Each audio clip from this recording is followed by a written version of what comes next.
Wabarakatuh. Perkenalkan saya Syafrin Rizaldi dengan NIM EPA 118052. Dan kesempatan kali ini saya akan melakukan review jurnal, yang mana jurnal yang saya review itu ada dua sebagai perbandingan nantinya, yaitu mengenai tungau debu rumah pada suatu penyakit yang berkaitan dengan penyakit antara jurnal 1 dan 2.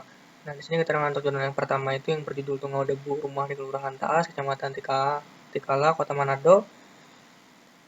Di sini penelitiannya menunjukkan bahwa TDR atau tungau debu rumah itu sendiri dominan tinggal di tempat yang lembab di rumah. Kemudian kasur kapuk, bantal, dan guling, karpet, serta perabot rumah lain yang sulit dijangkau sela-selanya untuk dibersihkan. Nah, yang menjadi permasalahan serius bagi kesehatan manusia di sini yang mana alergi terhadap debu rumah.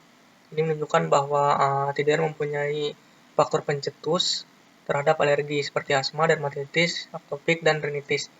Yang mana pada bagian tubuh TDR ini sendiri menjadi alergen itu yaitu kutikula, yang mana organ seksual dan saluran pencernaan yang sudah mati oleh bagian TDR ini tadi serta tinjanya merupakan alergen yang potensial terhadap faktor pencetus penyakit terhadap manusia.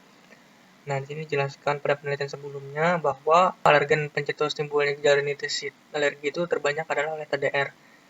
Nah, kemudian suhu dan kelembapan juga berpengaruh terhadap kelangsungan hidup TDR, yang mana di Kota Manado sendiri suhunya mencapai 25 derajat Celcius sampai 27 derajat Celcius, dan kelembapannya itu rata-rata 80 sampai 80 derajat Celcius. Nah, yang mana di sini dapat disimpulkan bahwa Kota Manado ini merupakan tempat yang baik untuk pengembangbiakan TDR.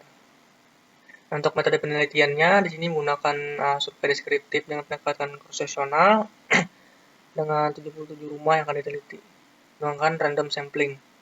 Nah, di sini untuk hasil penelitiannya nanti dan dibagi menjadi 4 tabel, yang mana tabel perwakilan tabel ini diteliti dari 2 ruangan, ruang tamu dan ruang tidur. Nah, di sini kita dapat melihat berapa jumlah tungaunya. Nah, untuk jumlah tungau terbanyak itu ada dimiliki Acros SPP, dan yang sedikit itu ada Tarasonemeus SPP. Di sini pada kelembapan dan suhu di rumah yang diteliti ini tadi, jenis Acarus SPP itu lebih dominan, yang mana kepadatan dari TDR ini nanti dapat dihitung dengan cara menggunakan rumus berat debu keseluruhan dibagi 0,1 kali jumlah TDR dalam 0,1 gram debu.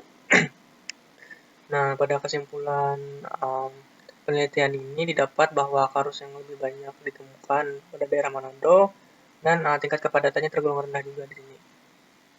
Nah, lanjut ke jurnal yang kedua, yaitu jurnal yang kedua ini yang berjudul Suhu dan Kelembapan Udara terhadap Keberadaan Tungau Debu Rumah di Pamulang dan Jakarta, publish pada Maret 2019. Nah, inti dari penelitian jurnal ini yaitu TDR itu merupakan faktor pencetus juga terhadap rinitis, alergi, maupun asma. Nah, di sini dikarenakan TDR itu mempunyai mekanisme sekresi dan ekresi yang menyebabkan inflamasi sehingga terjadinya alergi asma dan rinitis pada manusia.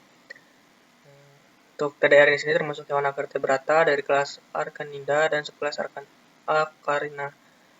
Nah, untuk pada penelitian ini diketahui bahwa kelembapan dan suhu itu sangat berpengaruh terhadap TDR. Pada metode penelitian ini nanti akan diambil sampelnya itu debu rumah yang tinggal di lokasi penelitian sebanyak 50 mg.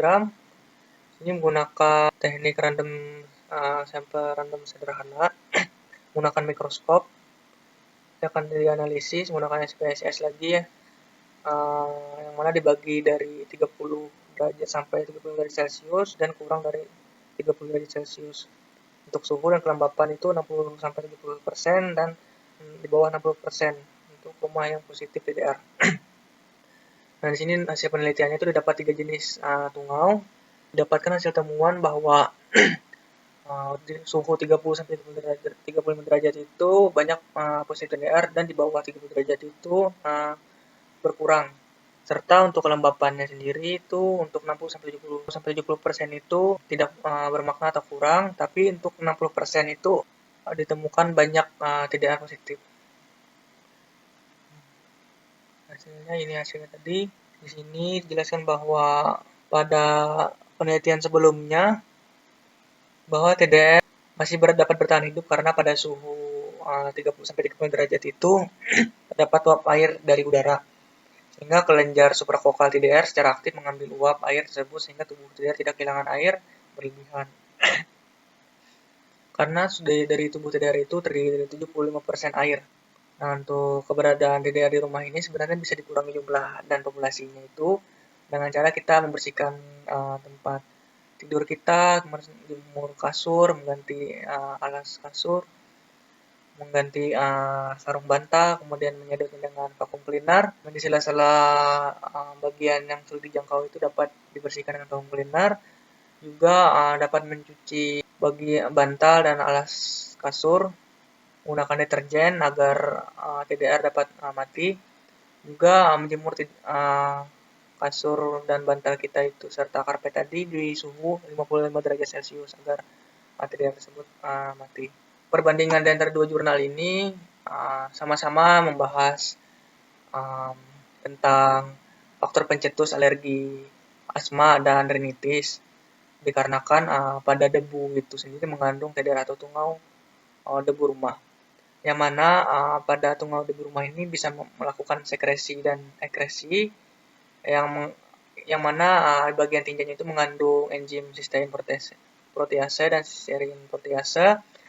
Situ mengaktifkan protease aktif reseptor yang memperkuat inflamasi untuk manusia melalui mekanisme non IgE. Yang mana nanti meningkatkan TR-IgE pada penderita asma, alergi, dan rinitis. Itu IgE yang berlebihan dapat merusak jaringan paru. Untuk penelitian jurnal 1 dan 2 ini, jurnal 1 ini meneliti tentang kepadatan TDR di bagian ruang tamu dan ruang tidur di rumah. Untuk yang jurnal yang kedua itu penelitian tentang keterhubungan antara suhu dan kelembapan terhadap siklus kehidupan TDR, mana juga berpengaruh terhadap faktor pencetus alergi asma dan rinitis. Mungkin sekian penjelasan dari saya mengenai dua jurnal ini. Sebagai perbandingan, salah hilap dari saya mohon dimaafkan. Sekian dan terima kasih.